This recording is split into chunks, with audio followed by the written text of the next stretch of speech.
Welcome dear students in AC starter. आज मैं आपको वर्कशीट 26 करवाने जा रहा हूँ मैथ्स की 9th क्लास की। आज की जो वर्कशीट है वो इक्विलेटरल ट्रायंगल और आइसोसेलेस ट्रायंगल से रिलेटेड है। आओ सबसे पहले जान लेते हैं कि इक्विलेटरल ट्रायंगल किसे कहा जाता है। देखो, एक ट्रायंगल के अंदर जब तीनों साइड्स इक्वल होती हैं तो उसे इक्विलेटरल ट्रायंगल कहा जाता है। क्योंकि ये इक्विलेटरल है इसलिए इसमें हर एंगल भी इक्वल होगा। आपको पता होगा कि एक ट्रायंगल के अंदर जो है 3 एंगल होते हैं और आपको ये भी पता होगा कि इन तीनों एंगल का टोटल 180 डिग्री होता है। क्योंकि ये इक्विलेटरल है, हर एंगल इक्वल होता है, इसलिए हर एंगल 60 डिग्री का होगा। दूसरा हम कंसेप्ट पढ़ने जा रहे हैं प्यारे बच्चों आइसोसेलेस के बारे में, यानी कि हिंदी में समद्विबाहु त्रिभुज कहते हैं। समद्विबाहु त्रिभुज का मतलब होता है जब किसी ट्रायंगल के अंदर कोई दो साइड बराबर होती है तो उसे हम आइसोसेलेस ट्रायंगल कहा जाता है। मान लो ये दो साइड इक्वल है, हो सकता है ये दो साइड इक्वल हो, तो अगर दो साइड इक्वल है तो उसको हम आइसोसेलेस ट्रायंगल कहेंगे। इक्विलेटरल ट्रायंगल को भी हम आइसोसेलेस कह सकते हैं क्योंकि इसमें दो साइड इक्वल है। इसमें तीसरी भी इक्वल है इसलिए इसका एक नया नाम रख दिया गया इक्विलेटरल ट्रायंगल यानी कि समबाहु त्रिभुज। और इसको क्या बोलते हैं? समद्विबाहु त्रिभुज। क्या बोलते हैं? समद्विबाहु त्रिभुज। हिंदी मीडियम और इंग्लिश मीडियम दोनों की हेल्प के लिए मैंने लिख दिया है ताकि आपको किसी प्रकार की प्रॉब्लम ना आए। ठीक है, वर्कशीट के सिर्फ 2 ही क्वेश्चन है, लेकिन आप थोड़ा सा कंसेप्ट समझ लीजिए क्योंकि अगर कोई क्वेश्चन और आ गया तो फिर आप कैसे करेंगे। ठीक है, तो आइसोसेलेस ट्रायंगल से रिलेटेड हम ये जो वर्कशीट करने जा रहे हैं, तो आपको थोड़ा सा मैं बता दूं कि जब एक ट्रायंगल के अंदर दो साइड इक्वल होती हैं तो उसके अपोजिट जो एंगल होते हैं वो इक्वल होते हैं। देखो, इस साइड के अपोजिट ये वाला एंगल है, इस साइड के अपोजिट ये वाला एंगल है, तो ये आपस में इक्वल होंगे। ठीक है, कई बार बच्चों को क्लियर नहीं हो पाता कि वो अपोजिट एंगल कौन से हैं, तो आप देख लीजिए कि ये दो साइड इस कॉर्नर पे जॉइंट हो रही है और ये कहाँ स्प्रेड हो रही है, यहाँ और यहाँ, तो ये आमने सामने वाले जो एंगल है वो इक्वल होंगे क्योंकि ये दोनों अपोजिट साइड के इक्वल है। देखो, ये इस साइड के अपोजिट ये वाला एंगल है, इस साइड के अपोजिट ये वाला एंगल है। जब अगर साइड अपोजिट इक्वल है तो उनके एंगल भी इक्वल होंगे। हिंदी में एक समद्विबाहु त्रिभुज के अंदर दो भुजाएं बराबर होती हैं। अगर उनके आमने सामने की भुजा बराबर है तो उनके आमने सामने के कोण भी बराबर होंगे। ठीक है, आपको ये चीज याद रखनी पड़ेगी, थ्योरम है तो मैं लिख देता हूँ। आप देख सकते हैं ये मैंने 2 स्टेटमेंट लिखी हैं। ठीक है, ये स्टेटमेंट अगर आप समझ जाएंगे तो आपकी जो वर्कशीट के दो क्वेश्चन है उन्हें भी आप आसानी से कर सकते हैं।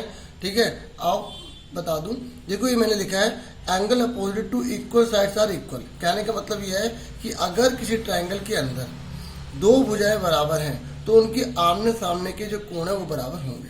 ठीक है, इस भुजा के सामने ये वाला है, इस भुजा के सामने ये वाला, ये अगर ये दोनों बराबर है तो ये भी दोनों बराबर होंगे। और ये जो सेकंड जो थ्योरम है वो ये कहती है कि अगर एक ट्रायंगल के अंदर दो एंगल इक्वल है तो उनके सामने वाली जो भुजाएं है वो इक्वल होंगी। ठीक है, अब ये कहाँ काम आएगा, अब मैं आपको क्वेश्चन करवा रहा हूँ, आपको क्लियर हो जाएगा। आप ये पेज देख सकते हैं, इसमें पहला क्वेश्चन है।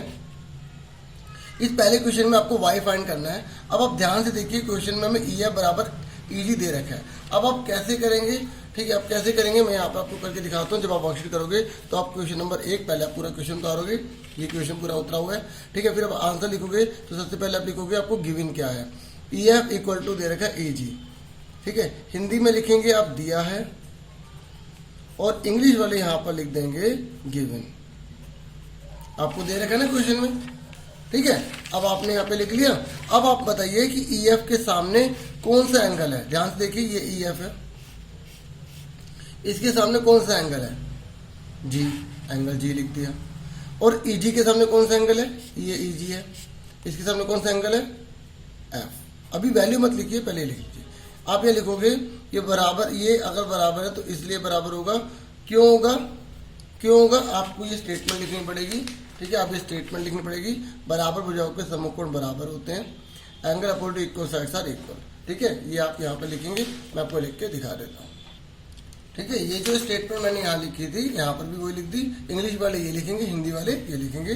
ठीक है, अब मुझे बताइए ये जो G है ना, ये जो G है वो कितना लिखा है? Y, तो आप यहाँ Y लिख देंगे। अब F कितना है? 55। इस तरीके से 55 डिग्री, ये आपका आंसर आ गया। क्लियर हो गया? आपको कैसे करना है, पहले क्वेश्चन उतारना है पूरा, फिर उसके बाद आपको आंसर कर देना है। ठीक है, उसके बाद अगर आप वर्कशीट में पूरा यहाँ से शुरू से करना चाहते हैं, लिखना चाहते हैं, तो मैडम भी कुछ नहीं कहेगी, आपको रिवीजन में बेनिफिट मिलेगा। ठीक है, तो ये मैंने क्वेश्चन नंबर 1 का आंसर कर दिया। अब मैं आपको सेकंड क्वेश्चन करवाने जा रहा हूँ। सेकंड क्वेश्चन ये हमारे सामने है। ठीक है, सेकंड क्वेश्चन में हमें क्या बोला गया है कि अगर एंगल इक्वल है, क्या है, एंगल इक्वल है, तो आपको अगर BC दे रखा है 8 तो AC कितना होगा। मैंने आपको बताया था ना, अगर एंगल इक्वल होता है तो उनकी अपोजिट इक्वल होती है, तो ये 8 है तो ये भी 8 होगा। समझ में सबको आ गया, लेकिन लिखना भी आना चाहिए, क्योंकि अगर आपने सही नहीं लिखा तो आपके नंबर कट जाएंगे। ठीक है प्यारे बच्चों, तो अब आपको क्या करना है, सबसे पहले आप फिगर तो बनाएंगे, देखो फिगर जरूर बनानी है। ठीक है, मैंने यहाँ पर नहीं बनाई थी, क्योंकि मैंने आपको क्वेश्चन जो है दिखा दिया था। ठीक है, ये कर दिया हमने। ठीक है, अब हम सेकंड करने जा रहे हैं, तो सेकंड में आप क्या लिखेंगे, angle A equal to angle B है। फिगर आप जरूर बनाना, मैं आंसर से कर रहा हूँ। एंगल A बराबर एंगल B क्या है, आप क्या लिखेंगे, गिवन है। हिंदी वाले क्या लिखेंगे, दिया है। ठीक है, जब दो एंगल इक्वल है तो उनकी आपने सामने स्टडी की होगी बराबर। एंगल A के सामने कौन है, BC, कौन है, BC। ठीक है, ये BC है। ऐसे एंगल B के सामने कौन है, AC है। तो आप क्यों लिखोगे, क्या ये क्यों लिखोगे, क्यों है ये बताइए, आप क्या लिखेंगे, ये वाला आप रीजन लिखेंगे, side opposite to equal angles are equal, बराबर कोणों की समभुजाएं भी बराबर होती हैं। ठीक है, यहाँ पे मैं लिख देता हूँ। ठीक है, इस तरीके से मैंने ये लिख दिया, समझ में आ गया।